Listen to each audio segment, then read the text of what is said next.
Hello students, welcome back to MT Classes, a place to learn physics and mathematics with an ease। आज हम लोग class 9th के motion chapter के 5वें video lecture में जो टॉपिक कवर करेंगे वो होगा to deduce the equation for displacement of an object in nth second. nth second में किसी ऑब्जेक्ट के द्वारा कितना डिस्प्लेसमेंट कवर किया जाता है उसको निकालेंगे। तो सबसे पहला चीज है कि ये nth सेकेंड क्या है वो समझें, क्योंकि बहुत कोई को nth सेकेंड किसको बोला जा रहा है, किस सिचुएशन को कंसीडर करते हैं nth सेकेंड, वो नहीं समझ में आता है। तो nth सेकेंड का मतलब होता है एक पार्टिकुलर टाइम में बॉडी कितना दूर चला। मतलब एक पार्टिकुलर टाइम मोशन का पूरा टाइम नहीं दिया जाएगा। देखते हैं कैसे समझेंगे आप इसको, ये देखिए। जैसे कि एक ऑब्जेक्ट है ए से चला और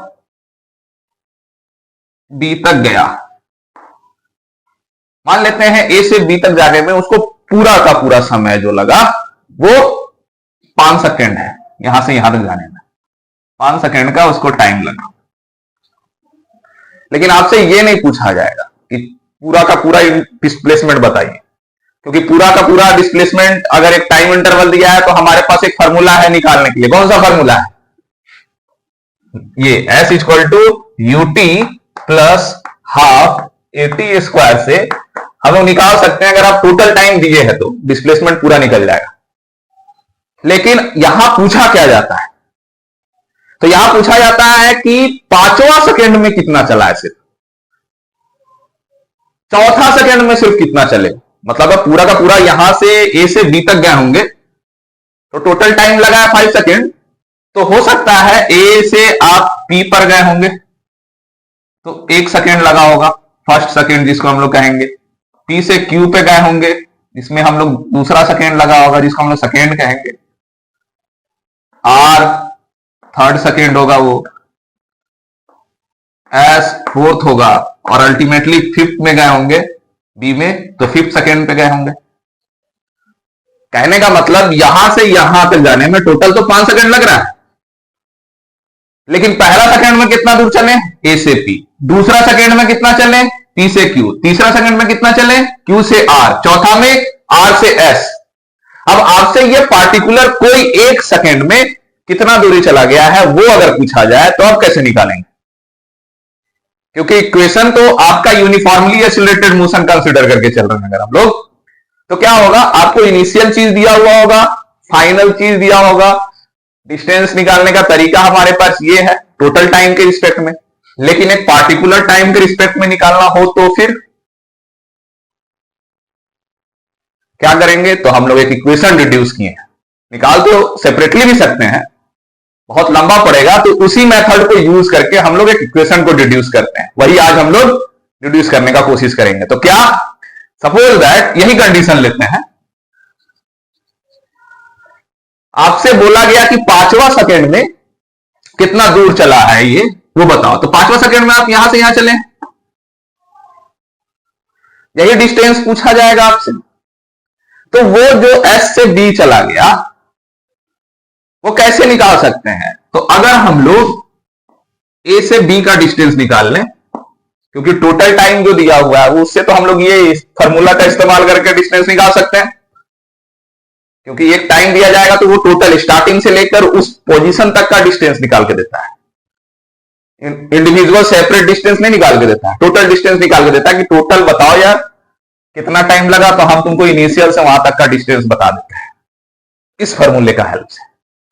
तो हम लोग टोटल निकाल लेंगे। हमारे पास अगर सेकेंड पता है पूरा तो इसको कहेंगे हम लोग SN। एन रिप्रेजेंट कर रहा है कितना टाइम है। 5 सेकेंड है तो S5 होगा, 6 सेकेंड है तो S6 होगा। एन रिप्रेजेंट्स द टाइम, तो एन टाइम को रिप्रेजेंट कर रहा है। ठीक है, तो ये याद रखना है यहां पे हम लोग फिलहाल। दूसरा, यहां तक हमको डिस्टेंस पता चल गया, निकालना ये पार्ट है।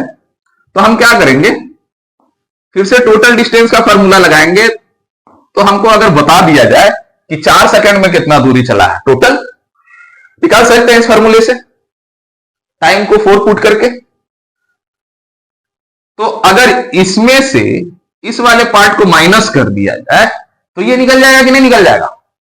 ये डिस्टेंस निकाल लिए आप, दूसरा ये डिस्टेंस निकाल लिए, तो बड़े वाले में से छोटे वाले को माइनस कर दिया जाए तो हमको जो चाहिए, हमारा जो टारगेट है वो निकल जाएगा। तो यही काम करते हैं। अब वो किसी के लिए भी वैलिड है। अगर आपको इस इक्वेशन में पूछा जाए कि चौथा सेकंड में निकालो कितना चल रहा है, तो क्या करेंगे, टोटल टाइम में पहले मान लेंगे कि 4 सेकंड है और 4 में से 3 को माइनस कर देंगे तो ये निकल जाएगा। तो जो सेकंड पूछा जाए तो उसमें क्या कर देंगे, उसको अल्टीमेट टारगेट मान लेंगे और उसमें से पीछे वाला जितना भी सेकंड है उसको माइनस कर देंगे। क्या बोलना चाह रहे हैं हम, जैसे कि अब चौथा सेकंड के लिए आपसे बोला जाए तो चौथा का टोटल टारगेट निकाल लोगे एस एन मान के, उसमें से फिर 3 वाले को माइनस कर दोगे तो चौथा में कितना चले हैं वो भी पता चल जाएगा। ये बेसिक थ्योरी है जो हम लोग यूज कर सकते हैं किसी एक पार्टिकुलर सेकंड में डिस्टेंस को निकालने के लिए, या कहें तो डिस्प्लेसमेंट को निकालने के लिए। तो यही कंडीशन का हम लोग इस्तेमाल करेंगे। तो इस कंडीशन के हिसाब से हम लोग क्या लिख सकते हैं, अगर ये वाला पार्ट Sn हो गया, मतलब डिस्टेंस इन गिवन टाइम, तो टोटल टाइम क्या है वो n रिप्रेजेंट कर रहा है। ठीक है, तो मान लेते हैं यहां तक 5 सेकंड था और यहां 4 है, तो n रिप्रेजेंट कर रहा है टोटल टाइम। तो n-1 अगर हम लिख दें तो ये रिप्रेजेंट करेगा एक घटा हुआ समय, मतलब n 5 है तो n-1 4 होगा। तो अगर Sn-Sn-1 कर लें तो हमको ये टाइम पता चल जाएगा जो Snth सेकंड कहलाता है, कि 5वां सेकंड में कितना दूर चला गया ऑब्जेक्ट।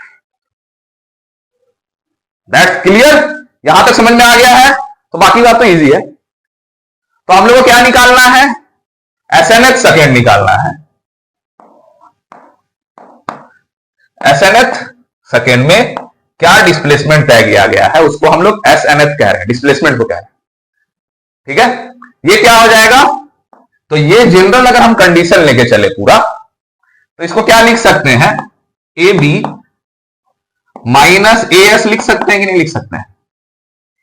और ये Snth को आप डिस्टेंस जो चल रहा है उसको आप एस बी मान लीजिए,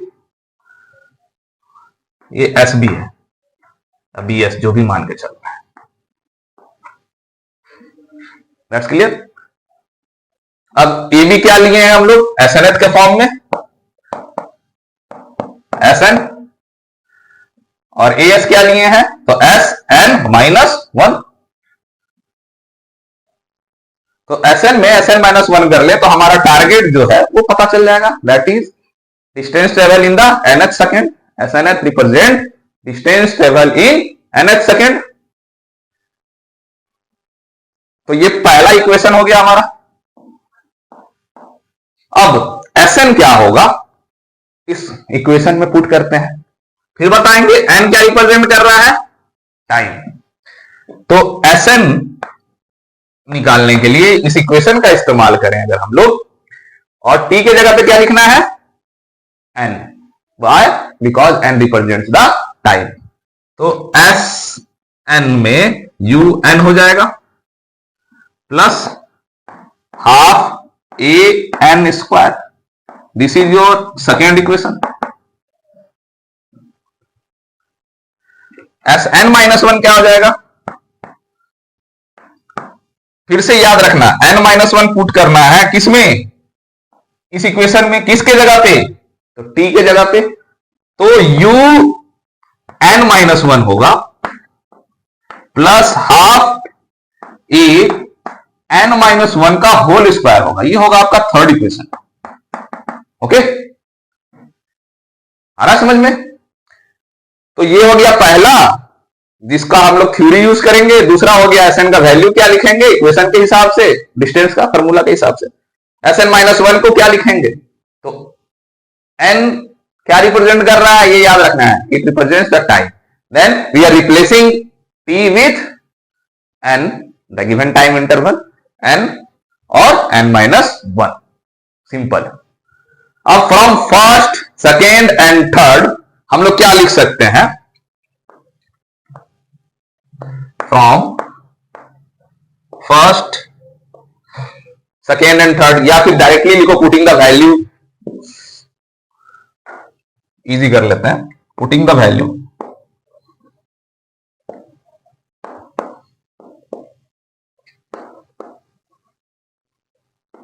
ऑफ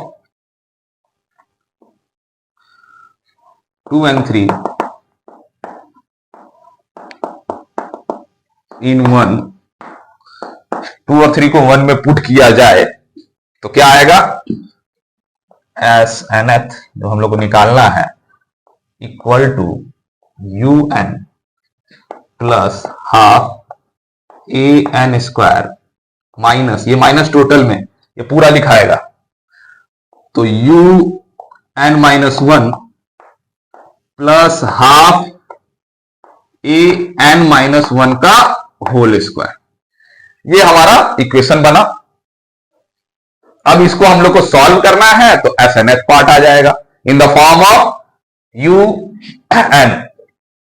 तो आते हैं यहां पे हम लोग, सेपरेट कर लीजिए जी, इसको सॉल्व करना है तो फिर से S N th equal to, इसको रहने दीजिए, U N plus half A N square minus, इसको पहले सॉल्व किया जाए, यू एन माइनस है यू, ओके, हाफ ए, ये एन माइनस 1 का होल स्क्वायर है तो ए माइनस बी का होल स्क्वायर में क्या करेंगे हम लोग, that is in bracket N square plus 1 का स्क्वायर माइनस 2n। अब इसको पहले आप सॉल्व कीजिए, U N plus half A N square minus total में U N minus U plus, अब ए से इसको पार्ट से आप सॉल्व कीजिएगा, पार्ट बाय पार्ट, तो A half A N square plus half A minus 2, that is only N A या N A या ए एन जो लिखना है। अब ब्रैकेट खुलेगा तो U N plus half A N square minus, अब ये माइनस है, सब में इनटू होगा, ये मल्टीप्लीकेशन होगा तो सबका साइन बदल जाएगा, याद रखना है।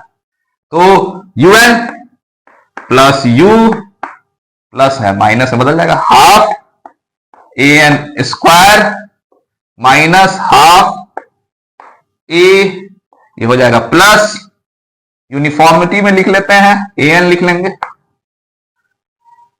अब देखिए यहां क्या क्या काट सकते हैं आप, कैंसिल आउट क्या क्या हो जाएगा, तो यू एन कट गया plus half A N square minus half A N square, तो बचा क्या क्या टर्म, तो ये पार्ट बच रहा है, ये बच रहा है, ये बच रहा है, इसको हम लोग यूज करेंगे,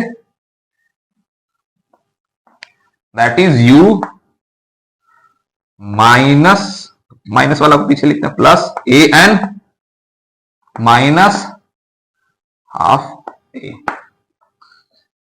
ये है हमारा एस एन एथ। अब इसको सॉल्व कीजिए, ए को कॉमन ले लेते हैं, ए दैट इज एन माइनस 1/2, ये एक फॉर्मूला हुआ एस एन एथ का जो हमारा स्टैंडर्ड फॉर्मूला होता है।